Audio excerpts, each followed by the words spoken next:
Olá pessoal, meu nome é Vinícius Pimentel Ferreira e estou aqui hoje para falar sobre o tema O Espaço Sagrado dentro da perspectiva do autor e historiador Mircea Eliade.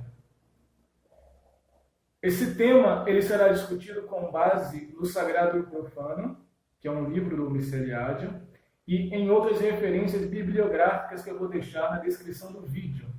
Então, não deixe de dar uma olhada. Se você ainda não é inscrito no canal, se inscreva, deixe seu like e vamos para o vídeo. Antes de começar a falar sobre o que é o espaço sagrado, primeiro eu vou distinguir para vocês o conceito de sagrado. O sagrado, segundo o autor Mircea Eliade, é algo que se manifesta sempre de maneira diferente das realidades naturais. Apesar disso, sempre que falamos sobre aquilo que é sagrado, sobre aquilo que é metafísico, tomamos emprestados, por meio dos símbolos e das imagens, as coisas naturais, as coisas do mundo. Porque a linguagem humana, o logos, não é capaz de figurar, não é capaz de representar o sagrado em si mesmo. Porém, ele só consegue fazê-lo por meio de símbolos, de imagens e de termos emprestados da contingência ou do mundo natural.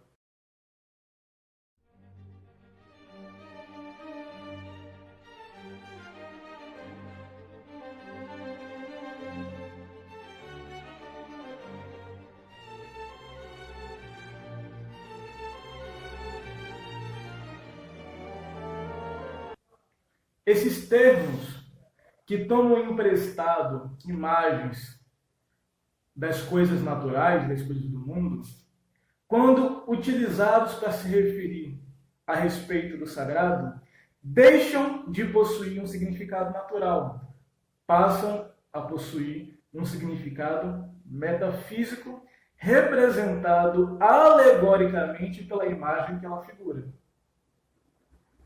Eu vou dar um exemplo. Nas figuras alquímicas do século XVI, há uma frase famosíssima, eu vou colocar ela escrita no vídeo, que traduzida para o português, ela diz: nas entranhas do metal se vela uma muito venerável pedra.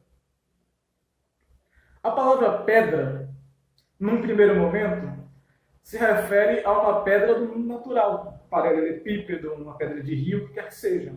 Mas nesse contexto alquímico, apesar da pedra figurar de imediato um objeto do mundo natural, naquele contexto ela não se refere a uma pedra do mundo natural.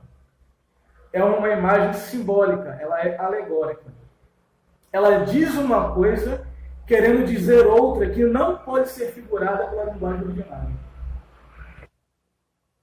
Nesse sentido, quando ele fala de pedra, ele não está se referindo a uma pedra no sentido ordinário, natural, mas ele usa a imagem que remete de imediato a uma pedra, como um paralelepípedo, uma pedra de rio, para se referir a uma pedra não ordinária, não natural e que não pode ser expressa diretamente pela linguagem. Chamamos o uso dessa linguagem natural para se referir ao sobrenatural, ao metafísico e ao sagrado, de linguagem analógica. E ela tem sido usada pela humanidade desde sempre para poder se referir ao seu sagrado, ao seu religioso. Quando, por exemplo, os cristãos afirmam que a mão de Deus irá pesar sobre os ímpios, eles não querem dizer, literalmente, que uma mão gigante vai descer do céu e pesar em cima das pessoas. Mas por que eles dizem uma expressão que, em lato sensu, implica numa mão que pesa sobre alguém? Novamente, para deixar muito claro, a linguagem ordinária não pode figurar, não pode representar em si mesmo os fenômenos e as coisas do mundo sagrado, do mundo sobrenatural. O mundo sobrenatural sempre, segundo Mircea Eliade e segundo outros autores também, incluindo aqui o Hermes Trismegisto no Corpus Hermeticum, eu vou falar disso especificamente no vídeo sobre hermetismo, só pode aparecer, só pode se mostrar por meio simbólico, por meio analógico, por meio alegórico. Citando a obra O Sagrado e o Profano, literalmente, ela vai dizer na página 16 da edição, que vai estar mostrada também na descrição, que, abre aspas, a linguagem apenas pode sugerir tudo o que ultrapassa a experiência natural do homem, mediante termos tirados dessa mesma experiência natural. Mas, afinal de contas, o que é o sagrado? O que significa esse termo? O que ele fala sobre si mesmo? Sagrado pode ser definido de uma forma um pouco geral, um pouco simples, como tudo aquilo que não é profano. O sagrado, ele é qualitativamente diferente do profano. Ele tem significado, ele tem sentido, ao passo que o profano é pura existência, sem significado e sem sentido. A manifestação de um fenômeno dotado de sentido, de qualidade, nós chamamos de hierofania. A palavra hierofania, ela tem origem grega e ela soma duas palavras, hieros, que significa sagrado, e phanen, que significa aparecer ou mostrar, de modo que a hierofania implica na manifestação do sagrado. As manifestações do sagrado sempre se dão, sempre ocorrem a partir de imagens do mundo natural ou de imagens que aparentam participar do profano. Por exemplo, uma árvore, uma pedra, um raio, uma estatueta que representa uma pessoa segurando uma pedra, uma árvore e um raio. Os objetos que compõem a alegoria daquilo que é sagrado sempre será ou algo do mundo natural ou uma soma de diferentes objetos do mundo natural. Como, por exemplo, um homem, que pertence ao mundo natural, com asas de gavião nas costas, que também pertence ao mundo natural. Um homem gavião pertence à natureza. Porém, eles são somados para dar uma perspectiva de sobrenaturalidade e adquirir a partir daí, a partir do acréscimo das asas ao homem, um valor simbólico, um valor qualitativo. Mas sempre será ou um objeto do mundo natural ou uma soma de objetos pertencentes ao mundo natural. Apesar do sagrado ser manifestado através de objetos aparentemente ordinários, que são objetos da natureza, mas naquele momento em que manifestam o sagrado, ou que simbolizam o sagrado, eles não são apenas objetos da natureza. Uma pedra consagrada, ou uma pedra sagrada, é uma pedra. Mas não é somente uma pedra. É algo dotado de valor, de algo qualitativamente superior. Do mesmo modo que uma árvore sagrada e uma pedra sagrada não são somente pedra e árvore, são algo a mais, uma estatueta não é apenas uma estatueta se ela representa uma divindade ou se é consagrada a uma divindade. Ela é ainda uma estatueta, mas ela possui um caráter qualitativo superior, capaz de não só manifestar o sagrado diante do homem religioso, como causar também experiências religiosas a esse homem. Um exemplo muito claro, se a gente for pegar uma perspectiva mais histórica, é o exemplo de Jesus Cristo. E por que Jesus Cristo é um bom exemplo? Para clarificar a ideia que eu estou tentando trazer. Jesus Cristo, ele é um homem, mas é um homem sagrado. Isso implica que, em meio aos demais homens, Jesus Cristo possui algo que o diferencia, que o destaca. Ele possui uma qualidade que lhe torna superior aos demais de sua espécie, os homens. Do mesmo modo que uma pedra sagrada, uma pedra ritual é uma pedra, mas ela não é igual às demais pedras que você encontra pela rua. Ela é qualitativamente superior, ela é destacada dos outros objetos de sua própria espécie. Desse modo, quando se cultua num altar uma estátua, uma pedra, ou quando na era de Cristo se cultuava a Cristo, não se cultua a pedra por ela ser uma pedra, e não se cultua a estátua por ela ser uma estátua, e não se cultua a Cristo por ele ser homem. O que se cultua é aquilo que a coisa representa, não o que ela aparenta. Então, ao botar uma pedra no altar e fazer uma oração, um sacrifício, uma oferenda, um hino, não é a pedra que eu estou ofertando, o sacrifício das orações, as oferendas e os hinos. Do mesmo modo que quando se ora a Jesus, não é o homem a que se ora, na qual Jesus fez parte enquanto espécie, mas é o sentido qualitativo superior daquela coisa que não é diretamente ligado à sua condição enquanto espécie, mas à sua condição enquanto consagrado, enquanto sagrado e enquanto divino. Tendo explicado então o sagrado, o que é o sagrado, como ele se manifesta, etc., eu vou querer falar um pouquinho agora sobre o homem religioso. Eu estou falando essas coisas todas bem por cima, porque o objetivo é chegar no espaço sagrado. O homem religioso, o homem cultista, que cultua, é aquele que busca e que tende a estar o máximo possível próximo de objetos, de pessoas e de lugares sagrados. De lugares dotados de uma qualidade superior, de objetos dotados de uma qualidade superior, de pessoas dotadas de qualidade superior, que vão destacá-la das demais, que são os profanos. E esse sujeito, ele busca essa participação constante com o sagrado, porque, segundo Mircea Eliade, o homem arcaico, o homem religioso, o homem tradicional, compreende que toda a realidade, toda a natureza e todo o mundo, ele é uma existência produzida pelo sagrado e pelo divino. De modo que o divino e o sagrado é anterior à existência profana.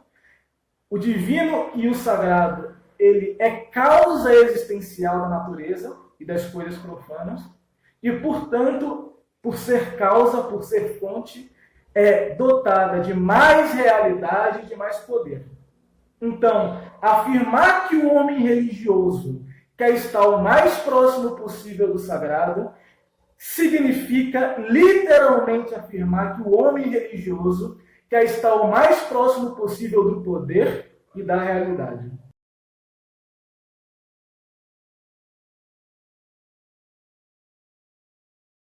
Quanto mais próximo ele se coloca do divino, quanto mais próximo ele se coloca dos espaços, dos objetos, das pessoas sagradas, mais imbuído esse sujeito se torna de realidade e de poder, mais imbuído ele se torna de uma potência transformadora de si mesmo e do mundo.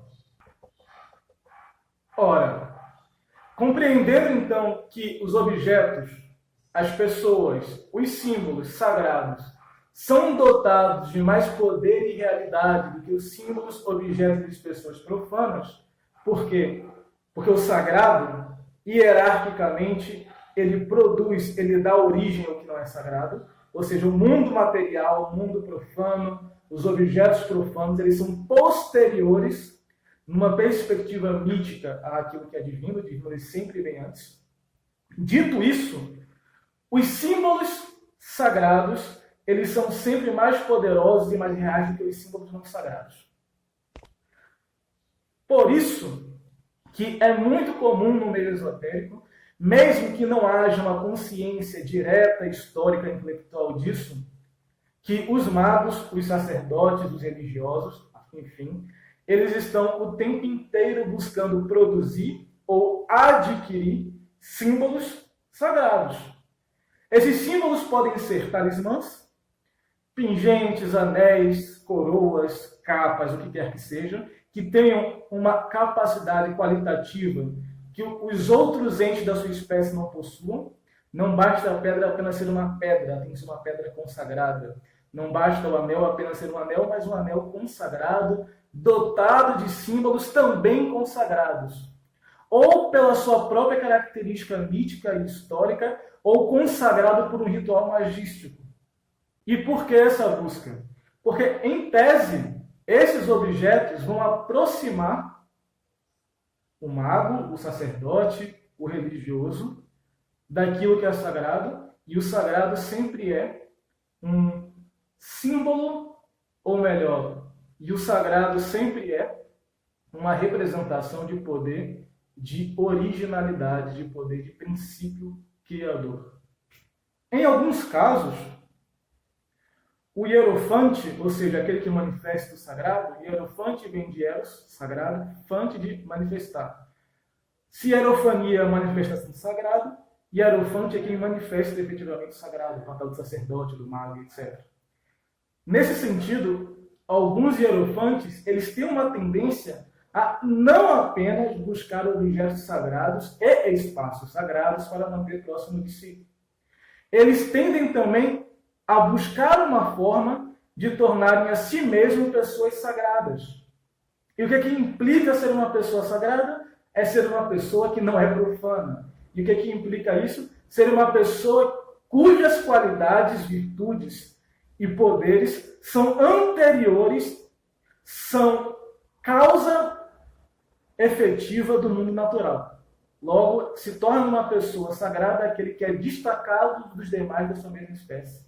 Aquele que é anterior espiritualmente, qualitativamente, do que os homens com os quais ele convive.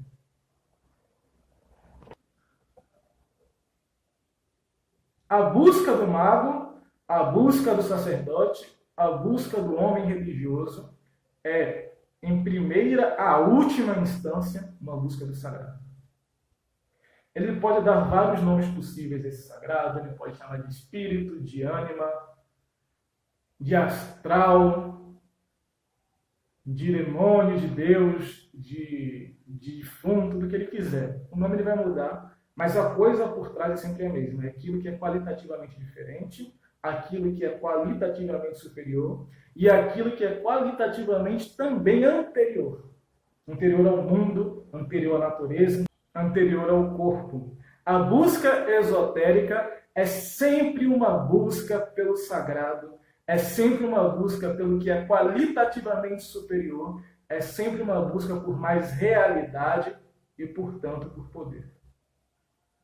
Poder esse sobre a natureza, poder esse sobre o meu eu profano, o meu eu que não sou eu. É aquele eu sujeito aos afetos, aquele eu sujeito às emoções e às adversidades da vida. É uma busca de superação a tudo aquilo que é causado pelo mundano e pelo profano. É uma busca de superação da materialidade, uma busca de superação daquilo que me é vestimenta, mas não sei idade. É uma busca de tornar-se o que se é uma busca de tornar-se um ente puramente sagrado. E aqui, finalmente, eu começo a me encaminhar para o tema-chave deste vídeo, que é o espaço sagrado. Para além dessa busca de um eu superior, de um eu sagrado, há também a busca do espaço superior e do espaço sagrado. Esse espaço, muitas vezes, é representado por um templo, um terreiro, uma igreja, um bosque, algum lugar que, ao chegar lá, ele tenha uma capacidade de te transportar emocionalmente, mentalmente e espiritualmente para uma sensação de que você não está num espaço ordinário, de que você não está num espaço com o mesmo valor do que a rua na qual você compra pão ou da empresa na qual você trabalha. Um espaço que te transporta para um lugar de superioridade, de maior realidade, de maior, como eu posso dizer, finesse, no sentido de este lugar é diferente, neste lugar eu me sinto maior, neste lugar eu me sinto mais verdadeiro. E, portanto, neste lugar também a verdade e a realidade se manifestam com maior empenho, se manifesta com maior clareza. Este é um lugar sagrado, onde o sagrado, que é a realidade e a verdade, definitivamente se manifesta. Segundo Mircea Eliade, para o homem religioso, os espaços não são todos iguais. Há rupturas. Existem espaços que são qualitativamente superiores a outros espaços. Assim como há objetos e pessoas qualitativamente também superiores por meio da sua capacidade de manifestação do sagrado. Nesse sentido do Mircea Eliade. E esses espaços sagrados, esses espaços de ruptura, eles são espaços em que a realidade se manifesta com maior franqueza, com maior claridade. A forma em que nós nos comportamos nesses espaços é diferente da forma como nós nos comportamos diariamente. Num espaço sagrado, num espaço de culto, não é o lugar em que você grita, fala palavrão, esperneia, vê pornografia, solta pum. Ele é um espaço em que a forma de se comportar, mesmo que materialmente você esteja sozinho nele, tende a ser, do ponto de vista tradicional, não estou falando do ponto de vista moderno, tende a ser diferente. A exemplo, alguns locais religiosos de origem de matriz africana, quando você adentra o espaço onde os assentamentos sagrados estão dispostos, para você sair por eles, você tem que sair de costas para a porta, mas de frente ao assentamento da entidade, como forma de reverência e respeito. Na sala da sua casa, que não é um espaço consagrado, você não entra e sai de frente para um objeto. Você entra e sai de frente para a porta.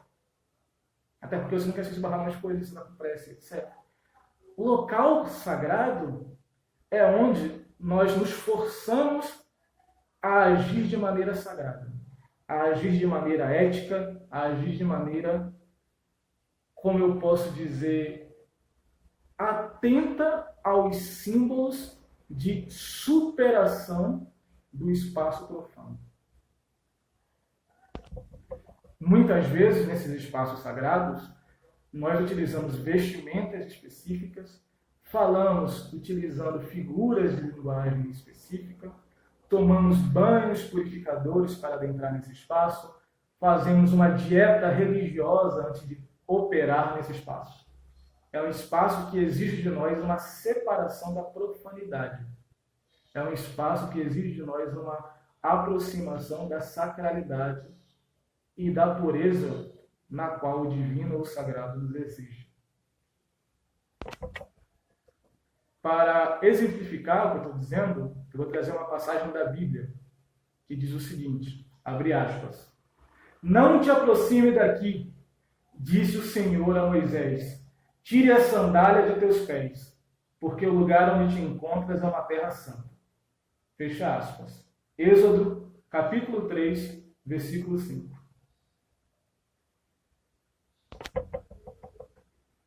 A experiência do sujeito religioso com o espaço sagrado é uma experiência de transformação. Ou melhor, é uma experiência de fundação de um cosmos, de fundação de uma ordem, de fundação de algo organizado, de algo próximo da divindade, que é o ser, segundo Mircea Eliade, cosmologizador por excelência. Onde o divino está, o caos se afasta. A ideia de um caos divinizado, de um caos que é sagrado, é uma ideia que só surge na modernidade. Eu sei que tem muita gente me assistindo que é do taoísmo, que são das religiões da mão esquerda, que cultua o caos, os deuses do caos, e tudo isso é muito legal do ponto de vista histórico, porque mostra que a religiosidade é fluida. A religiosidade está em movimentação. Do ponto de vista das tradições antigas, arcaicas, que são o objeto desse vídeo, através do olhar do autor Miceliade, não funciona assim. O divino é sempre a causa primeira da organização e da ordem. O caos, ele é sempre a causa da profanização e da desordem. Então, dito isso, nesse sentido, a criação de um espaço sagrado, a consagração de um espaço, implica em afastar daquele espaço todos os agentes do caos, todos os agentes da desordem, da anarquia, e estabelecer ali uma ordem, uma autoridade e uma hierarquia dentro daquele espaço, onde aquilo que é mais divino é superiormente mais hierárquico do que aquilo que é menos divino. Ora, se foi afirmado que a coisa sagrada dá origem ao mundo e à organização do mundo, a fundação de um espaço sagrado é a fundação de um espaço dotado de um poder original e originador, onde um mundo dentro dele pode ser criado, onde um mundo, a partir dele, pode ser organizado, pode ser desprofanado. Assim como o espaço, ao ser consagrado, ele se torna separado, distinto e diferente do espaço ao redor, dentro do espaço sagrado também se estabelece um tempo sagrado. Ou seja, fundar um espaço sagrado, fundar um espaço consagrado, é muito mais do que meramente você fundar um lugar onde você age de forma diferente, onde você pratica seus rituais com maior empenho por ser mais próximo do real, do verdadeiro e do divino. É muito mais do que isso. É você posicionar-se no lugar da divindade, é você posicionar-se próximo ao divino, é você posicionar-se também num tempo que não é o tempo ordinário. O tempo do espaço sagrado também é um tempo sagrado não ordinário, qualitativamente superior. Se o tempo ordinário, o tempo profano, ele é cronológico, no sentido de se passar de forma vetorial, newtonianamente, o tempo sagrado, ele é superior em qualidade. Ele não se passa de forma cronológica, de forma vetorial. O tempo sagrado, ele é a soma de todos os tempos, do presente, do passado, do futuro, que será, do futuro que não será, do futuro que pode ser. E também dos passados mitológicos e dos passados materiais. Dentro do espaço sagrado, o hierofante, o sacerdote e o mago, que está também inserido dentro do tempo sagrado, que compreende também o tempo dos mitos, ele consegue trazer para o presente aquilo que o mito narra há eras atrás.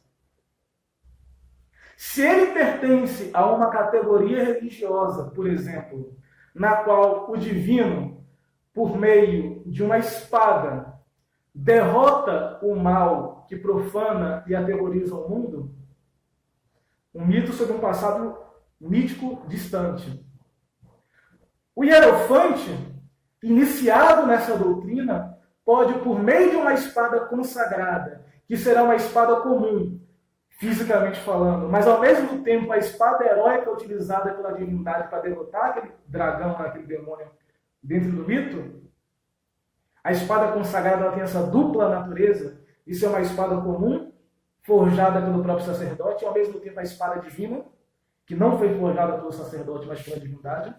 Ele pode, por meio dessa espada imbuída de um poder simbólico e alegórico, assassinar novamente, trazer para o presente aquele mito no qual a divindade assassina simbolicamente os males da humanidade. Ele pode, por meio dessa espada, assassinar os males que lhe acompanham, repetindo o processo mítico por meio de um ritual, e assim livrar-se das suas pendências emocionais e morais que lhe atrapalham o viver. Ele pode colocar-se no lugar do Deus, dentro do espaço e tempo sagrado, repetir a ação mítica do Deus por meio do ritual, que é um ensaio do mito. E, neste ritual, representando a divindade e utilizando algo para representar esse mal que está na forma de um demônio, de um dragão. Esse demônio e dragão é simbólico, gente. Não estou falando de coisa literal, não, pelo amor de Deus. Ele purifica a si mesmo, ele purifica a sua casa, o seu espaço sagrado, ele purifica o seu mundo pela repetição do mito onde a divindade purifica o mundo. Então, o espaço e o tempo sagrado tem como função de, ao mago se inserir nele, ao sacerdote se inserir nele, ele ser capaz de estar no espaço e tempo divino e de repetir, de trazer para o presente os grandes acontecimentos mitológicos e alegóricos da religiosidade na qual ele está inserido.